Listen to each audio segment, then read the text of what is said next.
Hi friends, welcome to Nandadeepa YouTube channel. ಬನ್ನಿ ಇವತ್ತಿನ recipe ಏನಂತ ನೋಡೋಣ. ನಾನು ಇಲ್ಲಿ ಆರೋಗ್ಯಕರವಾದ ಕ್ಯಾರೆಟ್ ಬನಾನಾ ಮಿಲ್ಕ್ ಶೇಕನ್ನು ಮಾಡ್ತಾಯಿದ್ದೀನಿ. ಇದು ಹೇಗೆ ಮಾಡೋದು ಅಂತ ನೋಡೋಣ ಬನ್ನಿ ಫ್ರೆಂಡ್ಸ್. ಇಲ್ಲಿ ನಾನು ಮೊದಲಿಗೆ ಒಂದು ಬನಾನಾ ಮತ್ತು 2 ಕ್ಯಾರೆಟನ್ನು ತೊಗೊಂಡಿದ್ದೀನಿ. ಈ ಕ್ಯಾರೆಟನ್ನು ಚೆನ್ನಾಗಿ ತೊಳೆದುಕೊಂಡು ತೊಗೊಂಡಿದ್ದೀನಿ. ನೋಡಿ, ತೊಳ್ಕೊಂಡಾದಮೇಲೆ ನಾವು ಈ ಮೇಲಿಂದ ಸಿಪ್ಪೆಯನ್ನು ತೆಗೆದುಕೊಳ್ಬೇಕು. ಈ ರೀತಿ ಸಿಪ್ಪೆಯನ್ನು ತೆಗೆದುಕೊಂಡಾದಮೇಲೆ ಹಿಂದೆ ಮತ್ತು ಮುಂದೆ ಇರುವ ಈ ತುಂಬನ್ನು ಕಟ್ ಮಾಡಿ ಇಟ್ಕೊಳ್ಬೇಕಾಗುತ್ತೆ. ನೋಡಿ, ಈ ರೀತಿ ಕಟ್ ಮಾಡ್ಕೊಂಡಾದಮೇಲೆ ನಾವು ಇದನ್ನು ಒಂದು ಸ್ವಲ್ಪ ಚಿಕ್ಕ ಚಿಕ್ಕ ಪೀಸ್ಗಳನ್ನಾಗಿ ಕಟ್ ಮಾಡಿ ಇಟ್ಕೊಳ್ಬೇಕು. 2 ಕ್ಯಾರೆಟನ್ನು ಇದೇ ರೀತಿ ಚಿಕ್ಕ ಚಿಕ್ಕದಾಗಿ ಕಟ್ ಮಾಡ್ಕೊಂಡು ಇಟ್ಕೊಳ್ಳಿ. ಯಾಕೆಂದರೆ ಇದು ನಾವು ಮುಂದೆ ಮಿಕ್ಸಿ ಮಾಡ್ಕೊಳ್ಬೇಕಾಗುತ್ತೆ. ಅದಕ್ಕೋಸ್ಕರ ನಾನಿಲ್ಲಿ 2 ಕ್ಯಾರೆಟನ್ನು ಚಿಕ್ಕ ಚಿಕ್ಕದಾಗಿ ಕಟ್ ಮಾಡ್ಕೊಂಡು ಇಟ್ಕೊಂಡಿದ್ದೀನಿ. ನೋಡಿ, ಈ ರೀತಿ ಚಿಕ್ಕ ಚಿಕ್ಕದಾಗಿ ಕಟ್ ಮಾಡಿ ಇಟ್ಕೊಂಡಿದ್ದೀನಿ. ಇವಾಗ ನಾವು ಈ ಬನಾನಾ ಒಂದು ಸೈಡಲ್ಲಿ ಇಟ್ಕೊಳ್ಳೋಣ. ಇವಾಗ ಒಂದು ಮಿಕ್ಸಿ ಜಾರನ್ನು ತಗೊಂಡು ಈ ಕಟ್ ಮಾಡಿ ಇಟ್ಟುಕೊಂಡಿರುವ ಕ್ಯಾರೆಟನ್ನು ನಾವು ಇದಕ್ಕೆ ಹಾಕೊಳ್ಳೋಣ. ನೋಡಿ ಫ್ರೆಂಡ್ಸ್, ಕ್ಯಾರೆಟನ್ನು ಮಿಕ್ಸಿ ಜಾರಿಗೆ ಹಾಕೊಂಡಾಯಿತು. ಇವಾಗ ನಾನು ಇದಕ್ಕೆ ಸಕ್ಕರೆಯನ್ನು ಹಾಕೋತಾ ಇದ್ದೀನಿ. 1.5 ಸ್ಪೂನಷ್ಟು ಸಕ್ಕರೆ ಹಾಕೊಂಡಿದ್ದೀನಿ.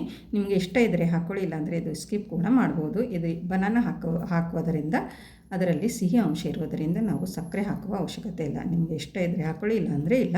ಇಲ್ಲಿ ನಾನು 10 ನಿಮಿಷ ನೆನೆಸಿಟ್ಟಿಕೊಂಡಿರುವ ಬಾದಾಮ್ ಮತ್ತು ಗೋಡಂಬಿ ಎರಡೂ ಕೂಡ ಹಾಕ್ಕೊಂಡಿದ್ದೀನಿ. ಮತ್ತು ಒಂದು ಸ್ವಲ್ಪ ನೀರನ್ನು ಹಾಕ್ಕೊಂಡು ಇದನ್ನು ನಾನು ಮಿಕ್ಸಿ ಮಾಡ್ಕೊಂಡು ಬರ್ತಾಯಿದ್ದೀನಿ. ನೋಡಿ, ಇವಾಗ ನುಣ್ಣಗೆ ಮಿಕ್ಸಿ ಮಾಡ್ಕೊಂಡು ಬಂದಿದ್ದೀನಿ. ಯಾವ ರೀತಿ ಆಗಿದೆ ಅಂತ ನೀವು ನೋಡ್ಕೊಳ್ಬಹುದು. ಈಗ ಒಂದು ಪಾತ್ರೆಯನ್ನು ತಗೊಂಡು ಅದಕ್ಕೆ ಜಾರಿಯನ್ನಿಟ್ಟು ನಾನು ಈ ಜ್ಯೂಸನ್ನು ಸೋದಿಸ್ಕೊತಾ ಇದ್ದೀನಿ. ನೋಡಿ, ಈ ರೀತಿ ನಾವು ಜ್ಯೂಸನ್ನು ಸೋದಿಸ್ಕೊಳ್ಬೇಕು. ಮೇಲೆ ಒಂದು ಸ್ವಲ್ಪ ಗಟ್ಟಿ ಇರುವುದು ಬರುತ್ತೆ. ಕ್ಯಾರೆಟು ಅಥವಾ ಸಿಪ್ಪೆ ಯಾವುದಾದರೂ ಒಂದು ಸ್ವಲ್ಪ ಗಟ್ಟಿ ಇರುವ ಅಂಶ ಮೇಲ್ಗಡೆ ಬರುತ್ತೆ, ಕೆಳಗೆ ನಮ್ಮ ಜ್ಯೂಸ್ ಮಾತ್ರ ಕೆಳಗಡೆ ಹೋಗುತ್ತೆ. ನೋಡಿ, ಈ ರೀತಿ ನಾವು ಕ್ಯಾರೆಟ್ ಜ್ಯೂಸನ್ನು ರೆಡಿ ಮಾಡ್ಕೊಂಡು ಇಟ್ಕೊಳ್ಬೇಕಾಗುತ್ತೆ. ನೋಡಿ, ನಮ್ಮ ಕ್ಯಾರೆಟ್ ಜ್ಯೂಸ್ ಅಂತೂ ರೆಡಿ ಆಯಿತು. ನಾವು ಇವಾಗ ಇದು ಒಂದು ಸೈಡಲ್ಲಿ ಇಟ್ಕೊಳ್ಳೋಣ ಕ್ಯಾರೆಟ್ ಜ್ಯೂಸನ್ನು. ಮತ್ತು ನಾನು ಒಂದು ಬನಾನವನ್ನು ತೊಗೊಂಡಿದ್ದೀನಲ್ಲ, ಆ ಬನಾನ ಮೇಲಿನ ಸಿಪ್ಪೆಯನ್ನು ನಾವು ಈ ರೀತಿ ಈ ರೀತಿ ಸಿಪ್ಪೆಯನ್ನು ತೆಗೆದುಕೊಂಡು ಮತ್ತೆ ನಾವು ಇದನ್ನು ಚೂರಾಗಿ ಒಂದು ಸ್ವಲ್ಪ ಪೀಸ್ಗಳನ್ನಾಗಿ ನಾವು ಕಟ್ ಮಾಡಿಕೊಂಡು ಇಟ್ಕೊಳ್ಬೇಕಾಗುತ್ತೆ. ನೋಡಿ, ಈ ಕ್ಯಾರೆಟ್ ಬನಾನಾ ಮಿಲ್ಕ್ ಶೇಕಲ್ಲಿ ಬನಾನಾ ಹಾಕುವುದರಿಂದ ಟೇಸ್ಟ್ ಅಂತೂ ತುಂಬ ಸಖತ್ತಾಗಿ ಬರುತ್ತೆ. ಈ ರೀತಿ ಕಟ್ ಮಾಡಿಕೊಂಡು ಅದೇ ಮಿಕ್ಸಿ ಜಾರಿಗೆ ನಾನು ಇಲ್ಲಿ ಬನಾನವನ್ನು ಹಾಕ್ಕೊಳ್ತಾ ಇದ್ದೀನಿ. ನೋಡಿ, ಮತ್ತು ನಾವು ರೆಡಿ ಮಾಡಿಟ್ಟಿಕೊಂಡಿರುವ ಕ್ಯಾರೆಟ್ ಜ್ಯೂಸ್ ಕೂಡ ನಾನು ಇದಕ್ಕೆ ಹಾಕ್ತಾಯಿದ್ದೀನಿ. ಮತ್ತು ಇಲ್ಲಿ ನಾನು 1 ಗ್ಲಾಸಷ್ಟು ಹಾಲನ್ನು ಹಾಕ್ಕೊಳ್ತಾ ಇದ್ದೀನಿ. ನೋಡಿ, ಈ ರೀತಿ ಹಾಲನ್ನು ಹಾಕಿದ ಮೇಲೆ ನಾವು ಮತ್ತೆ ಮಿಕ್ಸಿ ಮಾಡ್ಕೊಂಡು ಬರಬೇಕಾಗುತ್ತೆ. ನೋಡಿ, ಬನಾನಾ ಹಾಕಿರೋದರಿಂದ ಮತ್ತೆ ನಾವು ಮಿಕ್ಸಿ ಮಾಡ್ಕೊಳ್ಬೇಕು.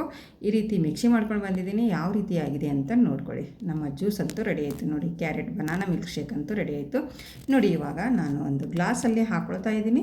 ಸೂಪರಾದ ನಮ್ಮ ಕ್ಯಾರೆಟ್ ಬನಾನಾ ಮಿಲ್ಕ್ ಶೇಕ್ ಅಂತೂ ರೆಡಿ ಆಯಿತು. ತುಂಬಾ ಒಳ್ಳೆಯದು, ಆರೋಗ್ಯಕ್ಕಂತೂ ತುಂಬಾ ಒಳ್ಳೆಯದು. ನೋಡಿ, ನೀವು ಮನೆಯಲ್ಲಿ ಮಾಡಿಕೊಡಿ. ಮಕ್ಕಳಂತೂ ತುಂಬಾ ಇಷ್ಟಪಟ್ಟು ಕುಡಿತಾರೆ.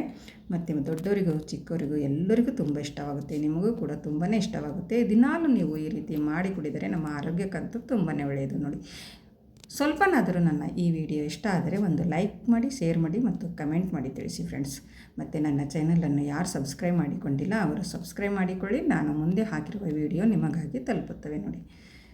ನೋಡಿ ಫ್ರೆಂಡ್ಸ್, ಮತ್ತೆ ಸಿಗೋಣ ಮುಂದಿನ ವಿಡಿಯೋದಲ್ಲಿ. ಅಲ್ಲಿವರೆಗೂ ಓಕೆ, ಬಾಯ್ ಫ್ರೆಂಡ್ಸ್.